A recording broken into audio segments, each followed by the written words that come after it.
আসসালামু আলাইকুম। আজকে আমরা পাইথনে ভেরিয়েবল নিয়ে কথা বলবো। তো গতকালকের ক্লাসে আমরা পাইথনে ভেরিয়েবল নিয়ে বেশ কিছু জিনিস দেখছিলাম। তো আজকে হচ্ছে ভেরিয়েবল কিভাবে কাজ করে সেই জিনিসটা আমরা দেখব এবং আমরা ভেরিয়েবলে কী কী লিখতে পারবো না পারবো এই সমস্ত জিনিস দেখব।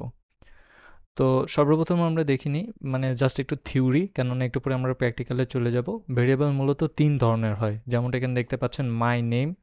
আমি এখানে একটা স্ল্যাশ দিছি, এরপর আমি এখানে যে কোনো একটা ভ্যালু লিখছি। সো এখানে আয়ান না লিখে আপনারা যে কোনো ভ্যালু লিখতে পারবেন, সংখ্যা লিখতে পারবেন, নাম্বার লিখতে পারবেন, যে কোনো কিছু। তারপর আরেকটা পদ্ধতিতে লিখছি, এখানে মাই ভেরিয়েবল নাম, এখানে মায়ের এম ছোট, ভি বড় আর এন বড়। এখানেও আমি ইজিক্যাল টু যে কোনো একটা ভ্যালু লিখছি, এবং আরেকটা হচ্ছে মাই ভেরিয়েবল নেম, এখানে সবগুলো বড় হাতের, এখানেও আমি যে কোনো একটা ভ্যালু লিখছি। তো প্রথমটা মাই নেম, এই যে এইভাবে একটা স্ল্যাশ দিয়ে লেখা, এটাকে বলা হয় সিনেক কেস।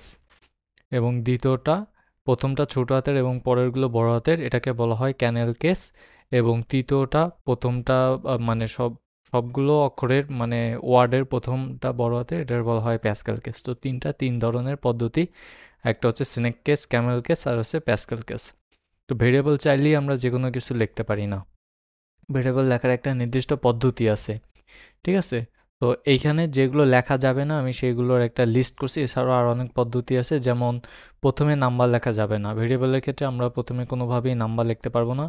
প্রথমে স্ল্যাশ বা ড্যাশ দেওয়া যাবে না, ড্যাশ তো কখনোই দেওয়া যাবে না, মাঝখানেও দেওয়া যাবে না। প্রথমে ড্যাশ দিলেও দেওয়া যেতে পারে, তবে এটা অ্যাপ্রোপ্রিয়েট না।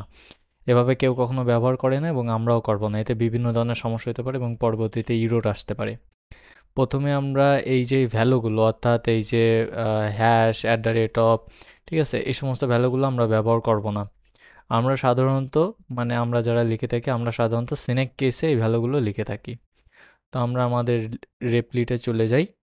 এটা ছিল আমাদের রেপ্লিট। এখানে হচ্ছে আমরা বিভিন্ন ধরনের প্র্যাকটিস করতেছিলাম। সো আমরা এখানে বক্স মানে এগুলো হচ্ছে ভ্যারিয়েবল, বক্স এটা হচ্ছে ভ্যারিয়েবল। মানে ভ্যারিয়েবল আমরা কিভাবে লিখতে পারি আমরা সেগুলো দেখবো। আমরা সাধারণত যেটা আমরা দেখতেছিলাম, আমরা এরকম ড্যাশ দিয়ে লিখতে পারি my name is equal two, আমরা এখানে যে কোনো একটা ভ্যালু লিখতে পারি, সাপোজ রানা।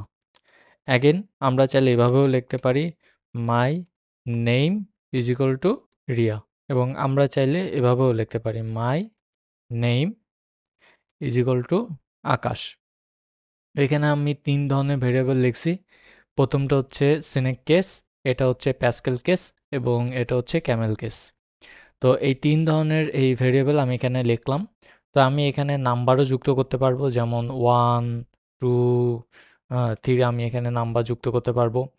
এবং আমি এখানে আরও বেশ কিছু যুক্ত করতে পারবো, যেমন আমি এখানে আবার ড্যাশ দিয়ে যে কোনো কিছু লিখতে পারবো, ঠিক আছে?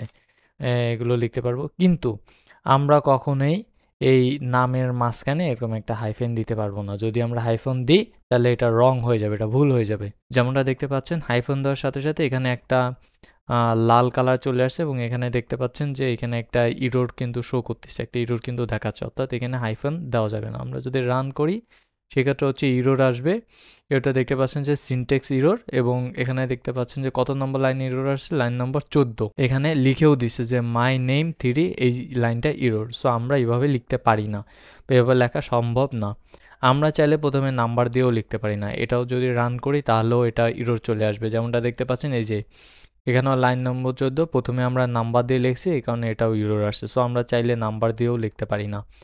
আমরা চাইলে প্রথমে এরকম স্ল্যাশ দিতে পারবো, এটাতে ইরোর আসবে না, কিন্তু এই স্ল্যাশ যাতে অ্যাপ্রোপ্রিয়েট না, আমরা কখনোই স্ল্যাশ দিয়ে লিখবো না।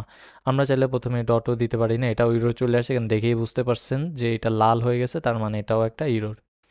তো এই ইরোরগুলো আমরা এখানে করতে পারবো না, অর্থাৎ এই ইরোরগুলো এখানে করা যাবে না, এভাবে লেখা যাবে না। তো সর্বক্ষেত্রে আমরা যেটা করবো, আমরা সিনেক কেসে লিখবো, যেমন my first my first sorry my first name is equal to Ayaan, my last name is equal to অন্য র্যান্ডম যে কোনো কিছু। সো আমরা এইভাবে হচ্ছে আমাদের ডাটাটা লিখবো, এবং এগুলো আমরা প্রিন্টও করতে পারবো। প্রিন্ট, হ্যাঁ, এখানে হচ্ছে মাই মাই ফার্স্ট নেম এবং হচ্ছে মাই লাস্ট নেম। সো আমরা চাইলে এগুলো প্রিন্ট করতে পারবো। তবে আমরা যেটা করতে পারবো না, এই যে এখানে আয়ান এবং লাস্ট নেমে আমরা যেটা লিখছিলাম সেটা চলে আসছে। তবে আমরা যেটা করতে পারবো না, আমরা প্রথমে নাম্বার দিতে পারবো না, প্রথমে ড্যাশ দিতে পারবো না, কোনো নিউমেরিক ভ্যালু দিতে পারবো না, কোনো সংখ্যা দিতে পারবো না। প্রথমে আমরা চাইলে এখানে সংখ্যা দিতে পারবো, এখানে আমরা 1 দিতে পারবো, এখানে আমরা 2 দিতে পারবো। যেমন my first name 1, my last name 2। ঠিক আছে? আমরা চাইলে এভাবে দিতে পারবো। এটাও কোনো পরিবর্তন হবে না, এটাও রান করবে। কিন্তু আমরা এই নাম্বারগুলো প্রথমে দিতে পারবো না। আমরা চাইলে মাঝখানেও নাম্বার দিতে পারবো। এভাবে করে মাঝখানেও নাম্বার দিতে পারবো।